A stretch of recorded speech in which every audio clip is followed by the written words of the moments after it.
एक समय की बात है। एक चूहा था। वह हमेशा ये सोचता रहता था कि भगवान ने उसके साथ कितना गलत किया है उसे एक चूहा बनाकर, क्योंकि उसे हमेशा बिल्लियों से खतरा बना रहता था। वह बोलने लगा, काश मैं बिल्ली होता तो कितना अच्छा होता।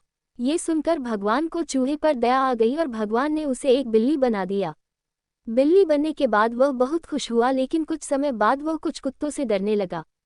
चूहा फिर सोचने लगा, काश मैं कुत्ता होता तो मैं कहीं भी निडर होकर जा सकता था। फिर भगवान ने उसे कुत्ता बना दिया। कुत्ता बनने के बाद वह खूब घूमा। एक दिन वह घूमते घूमते जंगल चला गया तो उसके पीछे एक शेर पड़ गया। वह बड़ी मुश्किल से अपनी जान बचाकर वहां से भाग पाया। फिर उसने मन ही मन कहा कि काश मैं एक शेर होता तो मुझे किसी का डर नहीं होता। भगवान ने उसे शेर भी बना दिया। तब वह बहुत खुश हो गया और पूरे जंगल में सारे जानवर उससे डरते थे। एक दिन उस जंगल में शिकारी आया तथा वह शेर को मारने के लिए तीर चलाने लगा।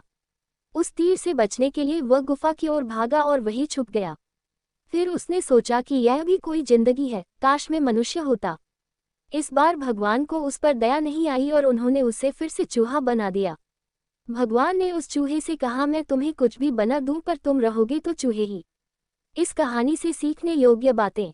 ये कहानी हमें सीख देती है कि जो व्यक्ति अपनी परिस्थितियों से घबरा कर पलायन करता है, उसे चाहे कितनी भी सुख सुविधाएं दे दी जाए पर वह हमेशा असंतुष्ट ही रहेगा। हमें कभी भी अपनी परिस्थितियों से घबरा कर पलायन नहीं करना चाहिए। चाहे दुख कितना ही बड़ा हो या आपके हालात उस समय आपके पक्ष में न हो, आपको घबराना नहीं चाहिए और उन परिस्थितियों में खुद को मजबूत बनाकर उनका सामना करना चाहिए।